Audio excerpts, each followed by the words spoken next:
Lebanon parliament army chief Joseph ഓനിനെ രാജ്യത്തിന്റെ പുതിയ പ്രസിഡന്റായി തിരഞ്ഞെടുത്തു. ഇതോടെ ഏറെ നാളായി നീണ്ടുനിന്ന രാഷ്ട്രീയ പ്രതിസന്ധിക്ക് വിരാമമായി. യുഎസും സൌദി അറേബ്യയും ജോസഫ് ഓനിന് പിന്തുണ നേടുന്നതിനായി വിപുലമായ ശ്രമങ്ങൾ നടത്തിയിരുന്നു. തുടർന്ന് നടന്ന 2 റൌണ്ട് വോട്ടിംഗിന് ശേഷമാണ് ഔൺ തിരഞ്ഞെടുക്കപ്പെട്ടത്. അന്താരാഷ്ട്ര ക്രിമിനൽ കോടതിയിൽ ഉപരോധം ഏർപ്പെടുത്താനുള്ള ബിൽ യുഎസ് പ്രതിനിധി സഭ പാസാക്കി. ഇസ്രായേൽ പ്രധാനമന്ത്രി ബെഞ്ചമിൻ നെതന്യാഹുവിനും മുൻ പ്രതിരോധ മന്ത്രി യോവ് ഗാലന്റിനും പുറപ്പെടുവിച്ച അറസ്റ്റ് വാറന്റുകൾക്ക് മറുപടിയായാണ് പുതിയ നീക്കം. നിയമവിരുദ്ധ കോടതി പ്രതിരോധ നിയമം എന്ന് പേരിട്ടിരിക്കുന്ന ബിൽ 243 വോട്ടുകൾക്ക് പാസാക്കി.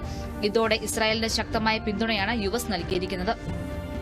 ലോസ് ആഞ്ചലസിൽ പടർന്ന കാട്ടുതീക്ക് ശമനമില്ല. ചൊവ്വാഴ്ച ആരംഭിച്ച കാട്ടുതീയിൽ 15,000-ഓളം ഏക്കർ സ്ഥലം പൂർണ്ണമായി കത്തിനശിച്ചു. 5 പേരുടെ മരണവും സ്ഥിരീകരിച്ചിട്ടുണ്ട്. തീയണയ്ക്കാനുള്ള ശ്രമങ്ങൾ തുടരുകയാണ്. ഹോളിവുഡ് ഹിൽസിലും വ്യാപക നാശനഷ്ടം ഉണ്ടായി. യുക്രൈന് $500 മില്യൺ അധിക സൈനിക സഹായത്തിന് അംഗീകാരം നൽകി ബൈഡൻ ഭരണകൂടം.